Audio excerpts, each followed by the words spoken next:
अक्सर वक़्त अपने ऐसे मरीज़ या ऐसे लोग देखे होंगे जो रोड के किनारे बैठे होते हैं और वो ऐसे ख़ुद के साथ बातें कर रहे होते हैं। बहुत सारे लोग इसके बारे में ख़्याल रखते हैं कि उनके ऊपर कोई जिन्नात या भूत का साया या कोई ऐसे सदमे की वजह से यहाँ पे पहुँच गए, या उनका ये हालत कि वो ख़ुद के साथ बातें कर रहे हैं, या ये क्या है, वो अपनी सफाई सुथराई का कोई ख्याल नहीं रखती है, किसी मौसम की तब्दीली के उनके ऊपर कोई इफ़ेक्ट नहीं पड़ता। आखिरकार ये कौन सी बीमारी है? बहुत सारे लोगों के ज़हन में ये सवाल आता है, या इनकी हालत ऐसी क्यों हुई है कि वो एक दुनिया से अलग थलग हो गए। बेसिकली ये एक साइकोलॉजिकल या नफ्सियाती बीमारी है जिसे शिज़ोफ्रेनिया कहा जाता है। शिज़ोफ्रेनिया या स्किज़ोफ्रेनिया एक ज़हनी बीमारी है। ज़हनी बीमारी ये बीमारी मोस्टली किस उम्र या किस टाइम तक हो सकती है? 15 साल से पहले ये इसके नज़र बहुत मुश्किल से ही नज़र आती है। चूँकि ज़हनी बीमारी 15 साल के बाद 15 से लेकर 35 साल की उम्र तक ये नज़र आना शुरू हो जाते हैं। इसमें तकरीबन 1% लोग all the world 1% population affected होती है। इन बीमारी ये चूँकि ज़हनी बीमारी है, इनकी अलामात भी साइकोलॉजिकल या ज़हनी ही है। बेसिकली दो अलामात या दो क्राइटेरिया या दो इसमें से तकसीम किया जाता है। फर्स्ट जो होते हैं मुस्बत अलामात, और दूसरा है मतलब एक है पॉजिटिव सिम्टम्स, सेकंड नेगेटिव या मनफी अलामात। पॉजिटिव सिम्टम्स में इनके अंदर ये चीज़ें आ जाती हैं कि हालुसिनेशंस और डिल्यूजन। हालुसिनेशन में बेसिकली एक अलामत है शिज़ोफ्रेनिया के।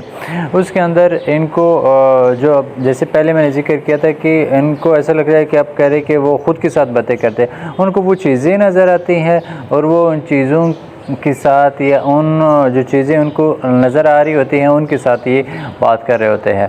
अब उसमें से क्या चीज़ होती है, बाकी लोगों को ये नज़र नहीं आ रही होती, हकीकत के साथ इनका कोई ताल्लुक़ नहीं होता। अब दूसरी जो चीज़ है कि उनको ऐसे ही आवाज़ें आती हैं और हकीकत के साथ इनका कोई ताल्लुक़ नहीं होता, और वो उन आवाज़ों की वजह से कंफ्यूज रहते हैं, फिर उनके साथ बात करते हैं और उन्हीं को हकीकत वो मानते हैं, हकीकत के तौर पे कि ये वाकई ही एग्ज़िस्ट करते हैं। तो इसलिए वो चीज़ मौजूद नहीं होती, लेकिन इसके बावजूद भी वो शख्स जो शिज़ोफ्रेनिया या इस बीमारी का शिकार है वो उसके साथ बात कर रहा होता है या उसको सुन रहा होता है।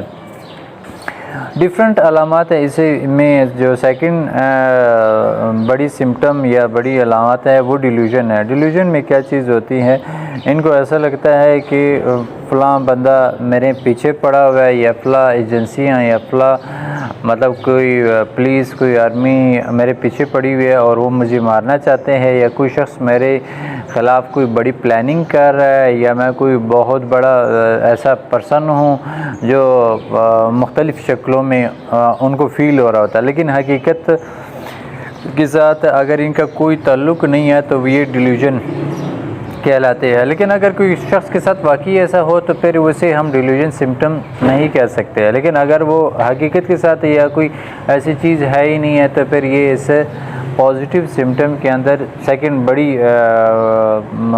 मतलब सिम्टम या सेकंड बड़ी सिम्टम आ जाती है। अब इसमें भी मुख्तलिफ़ शक्लों में अगर डिटेल से जाते हैं तो मुख्तलिफ़ शक्लों मुख्तलिफ़ किस्म के वो उस पर्सन के ऊपर भी वेरी करता है कि वो इन चीज़ों को या ये सिम्टम कैसे आ रहे हैं, किन चीज़ों के ऊपर आ रहे हैं। अगली जो चीज़ है कि इनकी जो कंटेंट होता है या थॉट डिसऑर्डर या थॉट प्रोसेस जो होता है वो बेरबत हो जाता है। मतलब उनकी एक चीज़ से दूसरी चीज़ के साथ कोई ताल्लुक़ ही नहीं होता है कि मिसाल को तो थोड़ी देर एक बात कर ली और फिर बात ही चेंज कर ली, फिर अगली बात ऐसा होता है कि जैसे अपने कोई टेलीविज़न का रिमोट पकड़ लिया और एक चैनल चेंज करे, एक में कुछ चल रहा है, दूसरे में कुछ चल रहा है, तीसरे में कुछ चल रहा है। इनकी थॉट जो है या सोचे वो बेरबत हो जाते हैं।